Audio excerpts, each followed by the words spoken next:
नमस्कार बंधुरा आमी दीपंकर मंडल आपनारा देखছেন नबान्न नियंत्रण आपनाদের সবাইকে আমাদের চ্যানেলে স্বাগত এবং আমি আমার থাম্বনেলে রেখেছি যে নরমাল জিজ্ঞাসা চিহ্ন দেওয়া আছে। আপনারা বলুন তো সবকিছু কি নরমাল হয়ে গিয়েছে? তাহলে এবার একটু দিলীপ ঘোষের সৎ ছেলের রহস্য মৃত্যু নিয়ে আলোচনা করা যাক। এবার একটু অন্যান্য বিনোদন, একটু আইপিএল এর খবর নেওয়া যাক। কোন দলের র্যাঙ্কিং কত, এইসব পরিস্থিতি কি এতটাই সোজা? এসব নিয়ে আমরা আলোচনা করব। এর পাশাপাশি রাষ্ট্রীয় রাইফেলস 3 জন জঙ্গিকে নিকেশ করেছে আজ সকালে, তা নিয়েও আলোচনা করব। এই আলোচনা অত্যন্ত গুরুত্বপূর্ণ এবং অবশ্যই খুব তথ্যবহুল হতে চলেছে। পুরো আলোচনাটা মন দিয়ে শুনবেন, খুব ছোট ভিডিও। এই ভিডিও ভালো লাগলে আপনারা একটু লাইক শেয়ার করে দেবেন, আমাদের চ্যানেল নবান্ন নিয়ন্ত্রণকে সাবস্ক্রাইব করবেন। আর বেশি কথা না বাড়িয়ে সরাসরি মূল আলোচনায় ঢুকে যাচ্ছি। গতকাল প্রধানমন্ত্রী নরেন্দ্র মোদী তিনি জাতির উদ্দেশ্যে ভাষণ দিয়েছেন, আপনারা সবাই শুনেছেন এবং কি বার্তা দিয়েছেন, কেন দিয়েছেন তার ব্যাখ্যাও আপনারা মোটামুটি এখন খবরের কাগজ পড়ে আর টিভি দেখে মোটামুটি বুঝে গিয়েছেন। এবং আপনারা জানেন যে সিজ ফায়ারের আজ চতুর্থতম দিনে কি অবস্থা। তাহলে কি এখন কি একটু গান বাজনার সময়, এখন কি আইপিএল এর সময়, এখন কি একটু দিলীপ ঘোষের সৎ ছেলে কেন মারা গেল, কিভাবে মারা গেল সেই সব আলোচনা করার সময়?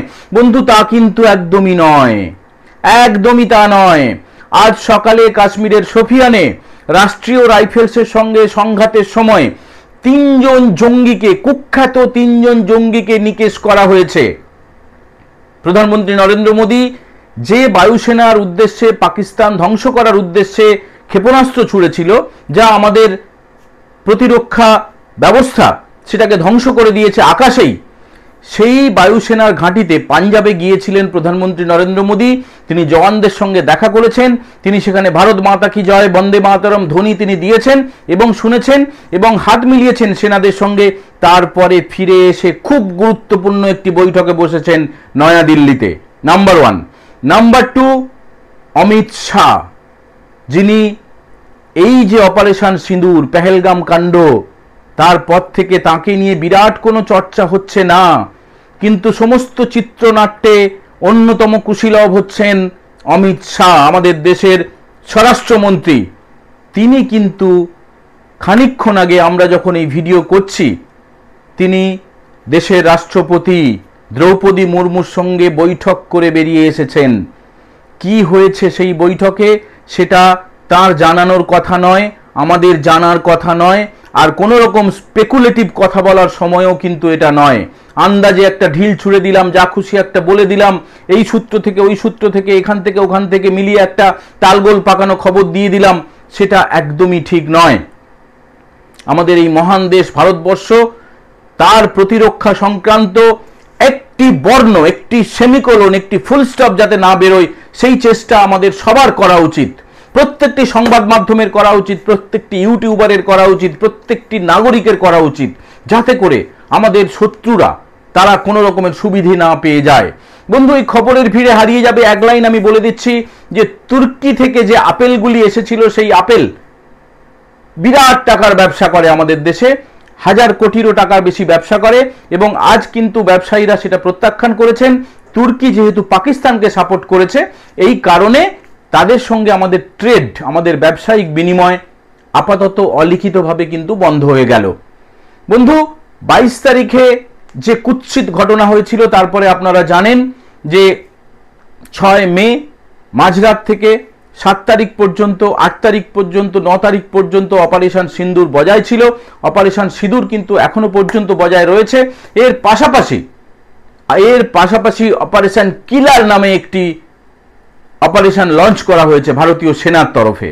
ভারতীয় সেনার RR অর্থাৎ রাষ্ট্রীয় রাইফেলস, বিভিন্ন জায়গা থেকে, বিভিন্ন রেজিমেন্ট থেকে বাছাই করা সেনাদের এখানে আনা হয়। 1990 সালে রাষ্ট্রীয় রাইফেলসের প্রতিষ্ঠা হয়। তৎকালীন প্রধানমন্ত্রী ছিলেন ভিপি সিং, বিশ্বনাথ প্রতাপ সিং। বিশ্বনাথ প্রতাপ সিং মূলত আমাদের কাছে পরিচিত, আমাদের কাছে আলোচিত এই কারণে যে মন্ডল কমিশন তিনি গঠন করেছিলেন। মন্ডল কমিশনের সুপারিশ মেনে এ দেশে, এ রাজ্যে সমস্ত জায়গায় সংরক্ষণ প্রথা চালু হয়েছিল। কিন্তু ভিপি সিং এর আমলে একটি বড় কাজ হয়েছিল, এই রাষ্ট্রীয় রাইফেলসের গঠন, RR বলে পরিচিত। সিনেমার RRR নয়, RR। এই যে বাহিনী, এটা ভারতীয় সেনা থেকে নেওয়া হয় সিআরপিএফ থেকে নেওয়া হয়, বিএসএফ থেকে নেওয়া হয়, তবে মূলত ভারতীয় সেনা থেকেই বেশিরভাগ এই স্পেশাল ক্যাটাগরির সৈনিকদেরকে নেওয়া হয় এবং তাদেরকে যে দায়িত্ব দেওয়া হয়, তাদের যে প্রশিক্ষণ দেওয়া হয় তা অত্যন্ত কঠোরভাবে তাদেরকে পালন করতে হয়। এই মুহূর্তে প্রায় 80,000-এর কাছাকাছি 65টি ব্যাটালিয়ান রয়েছে আরআর-এর, অর্থাৎ রাষ্ট্রীয় রাইফেলসের। এরা মূলত পছন্দ করেন AK-47 নিয়ে যুদ্ধ করতে। এবং আরআর, দেখুন এগুলো কিছু কিছু ইন্টারনেট থেকে নেওয়া তথ্য, কিছু কিছু আমাদের বন্ধুদের কাছে যেগুলো কিনা উপলব্ধ, যেগুলো কিনা আমরা আলোচনা করলে কারো কোনো অসুবিধে হওয়ার কথা নয়, আমাদের শত্রু দেশের কোনো সুবিধে হবে না, ততটুকুই আমরা আলোচনা করতে পারি।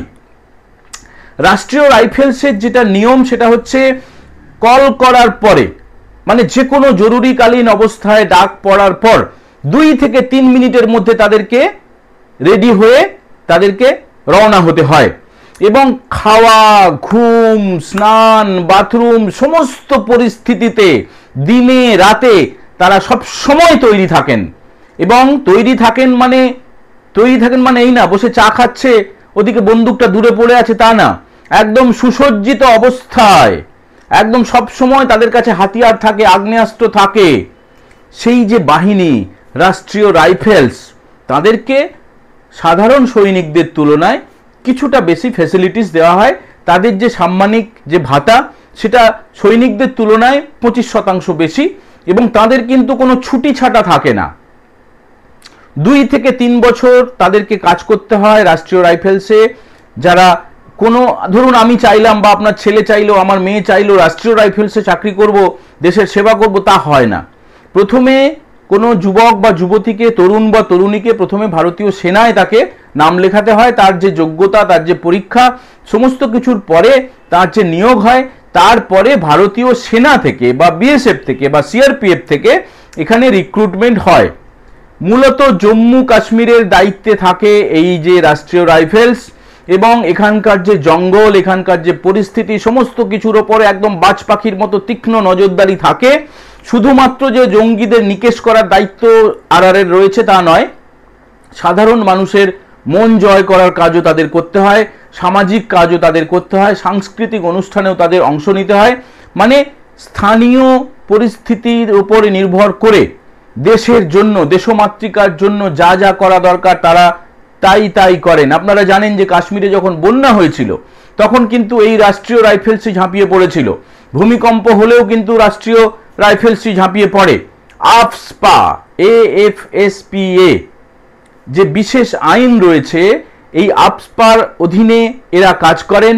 যদি তারা মনে করেন যে কাউকে তল্লাশি করবেন, যদি মনে করেন যে কোনো অভিযান করবেন, যদি মনে করেন যে এই জঙ্গিটি গুলি চালাচ্ছে তাকে গুলি চালাতে হবে, গুলির বিনিময়ে গুলি, তার জন্য কোনো অনুমতি লাগে না। কাউকে তল্লাশি করার জন্য, কোথাও অভিযান চালানোর জন্য, গুলির উত্তরে গুলি চালানোর জন্য কোনো অনুমতি লাগে না। এটা হচ্ছে স্পেশাল পাওয়ার অ্যাক্ট। এই যে স্পেশাল অ্যাক্ট, এটা হচ্ছে স্পেশাল আইন, যেটা কিনা প্রত্যাহারের জন্য কোনো কোনো সমাজকর্মী মাঝে মধ্যে আন্দোলন করেন, তারা দাবি তোলেন। তবে বন্ধু, জম্মু কাশ্মীর, মণিপুর, এই সমস্ত জায়গার জন্য, আসাম, এই সমস্ত জায়গার জন্য কিন্তু আফস্পা অত্যন্ত জরুরি এবং এটা বলবৎ করা হয়েছিল, বলবৎ আছে, বলবৎ থাকবে। বন্ধু, রাষ্ট্রীয় রাইফেলস সম্বন্ধে আরও অনেক তথ্য আমাদের কাছে রয়েছে, কিন্তু আমরা যেটুকু দেওয়া যায় সেটুকুই আমরা আপনাদের সঙ্গে শেয়ার করলাম। এই রাষ্ট্রীয় রাইফেলস আজ সকালে জম্মু কাশ্মীরের সোফিয়ানে একটি জঙ্গি ঘাঁটির সন্ধান পায়। গোয়েন্দাদের থেকে স্পেসিফিক খবর পাওয়ার পরে সেখানে তারা অভিযান চালায় এবং জায়গাটি পুরো ঘিরে ফেলে। উল্টো দিক থেকে গুলি চালায় জঙ্গিরা। 3 জন কুখ্যাত জঙ্গিকে তারা খতম করেছে, এই খবর পাওয়া যাচ্ছে। এবং আরআর সম্বন্ধে আর দু একটি তথ্য আমি যেটা দিতে চাইছি আপনাদেরকে, যে আপনারা জানেন যে বেশ কিছু অভিযান হয়েছিল, বড় বড় অভিযান। তার মধ্যে ওই যে একজন কুখ্যাত জঙ্গি ছিল বুরহান ওয়ানিকে খতম করার জন্য এই আরআরই তাকে করেছিল। এই বুরহান ওয়ানি, সে একটুখানি ফেসবুকে ছবি দিত, সে ছোট ছোট ছেলেদের, কাশ্মীরের ছেলেদেরকে তাদের মাথা খেত, তাদেরকে ব্রেন ওয়াশ করতো, তাদেরকে প্রশিক্ষণের জন্য পাকিস্তানে পাঠানো হতো এবং পাকিস্তানের সঙ্গে যোগাযোগ রক্ষাকারী এই বুরহান ওয়ানির মতো বেশ কিছু কুখ্যাত জঙ্গিকে আগেই খতম করে ফেলেছে আরআর। এবং আজ আরো 3 জন কুখ্যাত জঙ্গিকে খতম করেছে। বন্ধু, এটা মনে রাখবেন যে সিজ ফায়ার প্রত্যাহারের আজ 4র্থ দিন হলেও কোন রকম কিন্তু সীমান্ত খুলে দেওয়া হয়নি। পাকিস্তানিদের জন্য যে ভিসার যে রেস্ট্রিকশন ছিল সেটা বজায় রয়েছে। কোন রকম ভাবে পাকিস্তানের আকাশ বা আমাদের আকাশ উভয় দেশের জন্য খুলে দেওয়া হয়নি এবং পাকিস্তানের সঙ্গে যে আমাদের ব্যবসায়িক যে নিষেধাজ্ঞা জারি হয়েছিল সেটা বজায় রয়েছে। সবচেয়ে যেটা বড় পয়েন্ট যে ইন্দাস ওয়াটার ট্রিটি অর্থাৎ সিন্ধু জল চুক্তি, যেটা কিনা আমাদের দেশ অর্থাৎ ভারতবর্ষ যেটাকে কিনা প্রত্যাখ্যান করেছে, সেটাকে রদ করা হয়েছে, সেটা বজায় রয়েছে। এবং এই সিন্ধুর জল না পেলে পাকিস্তান তো শুকিয়েই এমনিতে মরে যাবে অর্ধেকটা। অতএব যা যা রেস্ট্রিকশন ছিল সমস্ত কিছু বজায় রয়েছে। ভিসা পদ্ধতি, সীমান্ত সিল করা, পাকিস্তানি নাগরিক দেখলেই তাকে খুঁজে পেতে, তাকে ধরা, যা যা ছিল সমস্ত কিছু আছে। এবং অবশ্যই সীমান্তে একদম দুর্ভেদ্য নজরদারির মধ্যে রয়েছে পাকিস্তান। জঙ্গিদের বিরুদ্ধে কোনো রকম আপোষ করার কোনো প্রশ্নই নেই। যদি কোনো রকমভাবে কোনো ট্যাফু কেউ করে, তার উত্তর দেওয়ার জন্য ভারতীয় সেনা, ভারতীয় বায়ুসেনা, ভারতীয় নৌসেনা, 3টে বাহিনী কিন্তু তৈরি রয়েছে। সবচেয়ে উল্লেখযোগ্যভাবে রাষ্ট্রপতির সঙ্গে দেখা করতে যাওয়া অমিত শাহের এবং প্রধানমন্ত্রী নরেন্দ্র মোদী, তিনি বিশেষ বৈঠকে বসেছেন।